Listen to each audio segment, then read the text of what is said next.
नेता प्रतिपक्ष राहुल गांधी जी लगातार दलित, पिछड़े, आदिवासी, अति पिछड़े और अल्पसंख्यक वर्ग के जो विद्यार्थी हैं, जो शिक्षक हैं, जो कर्मचारी हैं, उससे लगातार मिल रहे हैं। ये एक दिन की बात नहीं है।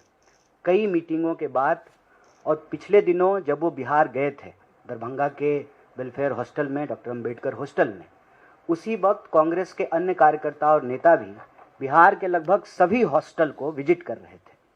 उस दौरान जो चीज़ें निकल कर के सामने आई, उसमें दो सबसे महत्वपूर्ण विषय है। पहला ये है कि इन वर्ग के जो विद्यार्थी हैं वो आकर के कहते हैं कि हमको हमारा स्कॉलरशिप टाइम पे नहीं मिलता है। और जैसा कि हमारे साथी ने आपको बताया कि स्कॉलरशिप को अप्लाई करने की जो टोटल संख्या थी, उसमें लगातार गिरावट आ रही है। और ये गिरावट क्यों आ रही है? क्योंकि टाइम पे पैसा नहीं मिलता है और प्रोसेस को एक पनिशमेंट की तरह बना दिया गया है।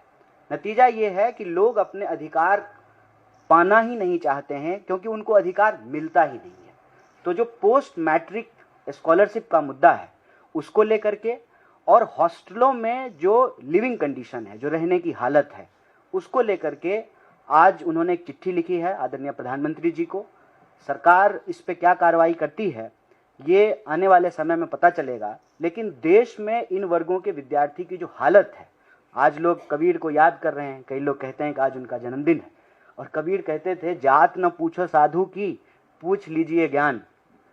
तो आज हालत ये है कि कबीरा तेरे देश के कैसे लोग महान, जात ही पूछे एकलव्य की, परा रहन दे ज्ञान, काटे उसका अंगूठा, दे अर्जुन को तीर कमान।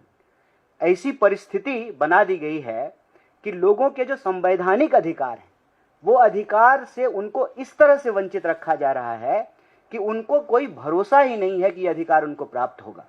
सुसाइड का मुद्दा आपके सामने है, और यह बात हम लोग कई बार उठा चुके हैं कि 1 घंटे में 2 विद्यार्थी, 2 नौजवान इस देश में आत्महत्या कर रहा है।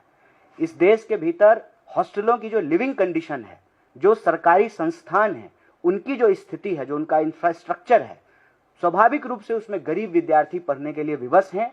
और सरकार उनके लिए एक तो बजट कम करती रहती है। लगातार भारत में शिक्षा के बजट को कम किया गया है, इसको बढ़ाया नहीं गया है।